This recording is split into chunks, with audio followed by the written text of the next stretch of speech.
All right, we're on hole number 2 of the Silver State Tournament. We're in Tuesday's qualifying round in the Ricky division. I'm in my main account. I'm going to try and qualify it today.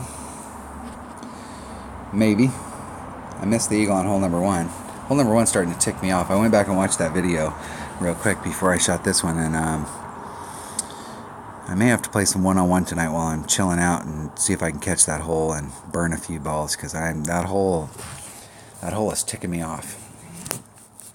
All right, so I have a teammate that really has a hard time on this hole with setting the shot up. So first of all, anywhere from 4.5. So if you got a big dog, if you got lower developed clubs, 4.5. If you got a guardian or an upper developed sniper, you're looking at between 5 and 6 backspin. So what you want to do is it's going to set you up here, and you're going to be in short iron range.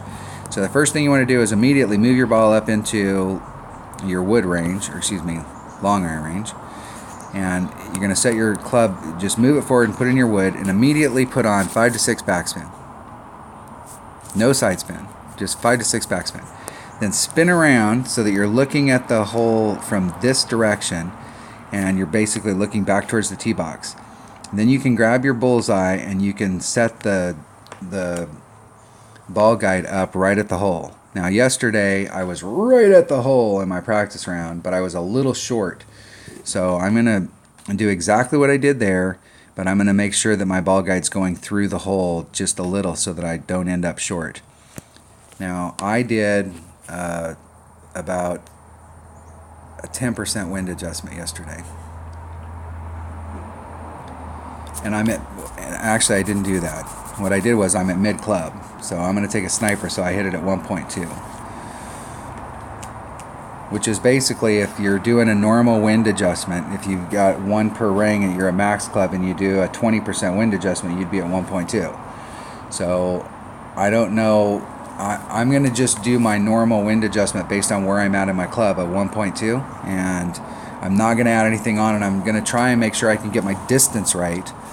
And then once I get my distance right, and I know that I've got the shot set up so that my distance is right, then I'm going to start focusing on because there should be a wind adjustment here, because we're way uphill at the tee box from the green. And you can tell because you can't zoom all the way in on your ring set. So we're way uphill and we're hitting way downhill, so there should be a wind adjustment. But for some reason, when I play this in one-on-one, I'm pretty successful on this hole, and I'm always right there. But before I start focusing on doing some wind adjustment, I need to make sure that I got the distance right, because it's not going to do you any good to have the wind adjustment down if you're not getting to the hole.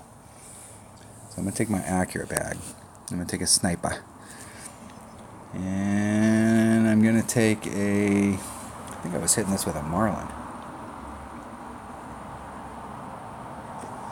And I think I brought a nav, so I wanted to cut the wind down a little. I'm going to write that down. Nav. Hold on one second. Alright, I went and checked the video, and I did shoot a navigator yesterday. So I wrote nav on my, so in the weekend round I can use one of the lower wind balls, like a popcorn or a carnival ball, which are both power 1s. Probably the carnival, because I don't really need any side spin. But lowering the wind will help. Alright, I think that's all I need. Sniper, nav. I'm going to do 6 backspin. And I'm going to set it up so that my ball guide's going a little bit through the hole. Now I also have as my long iron a Saturn, so it has 6 backspin. But if I set it up with the Saturn, if I make a mistake and set it up with the Saturn, it'll carry over to the wood. But if your long iron that you have in your bag doesn't have 6 backspin, then you need to make sure and pull it into your wood. 6 backspin, 3, 4, 5, 6. Coming in this direction right here, and you're going to pull it up. And let's try 5. I don't like 6. I'm going to go right at the hole. Okay, then I'm going to do 4 wind, and I'm doing 1.2 per ring, so there's 3, 6. So it's about 3 1/3 rings. Distance is what's important right here.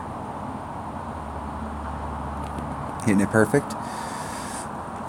So here I'm going to be able to get distance, which blue,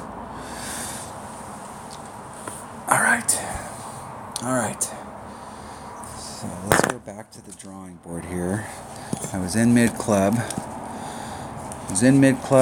And I didn't pull it back enough, so I'm going to do a regular wind adjustment. So I'm going to circle the regular wind, and we'll go from there. We're going to work these holes. We're going to work this hole to death. But I am not discouraged on this par 3. This is how I like to approach par 3s on tournament week. I like to go in, and I like to continue to work the hole, and I like to try and learn something every time I shoot that hole, so that I'm peaking, so that I got it all worked out by the weekend round. Because what I hate is when I go in and I peak in the opening round because I got it all figured out, and then I get to the weekend round and I just shoot a bunch of birdies. Now, there's nothing wrong with a birdie, but these par 3s, you definitely want to give yourself a shot. Not what our opponent did is why I do not like those bouncy bounce over shots.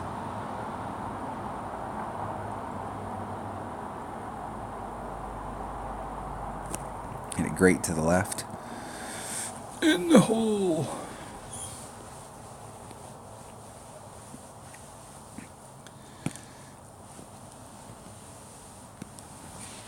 That's all right.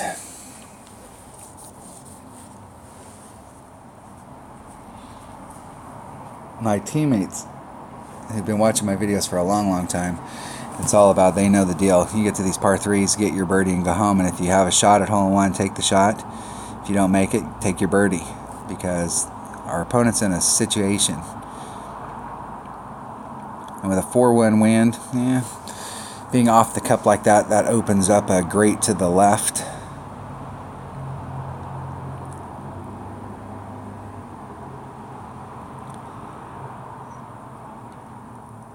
Ooh.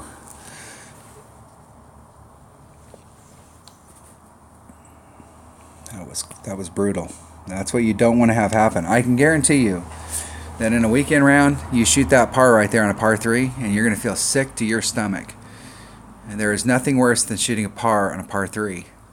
We want to go for hole-in-one on all these par 3s, but we want to try and make it so that we peak on the weekend round. We do not want to get a par on a par 3.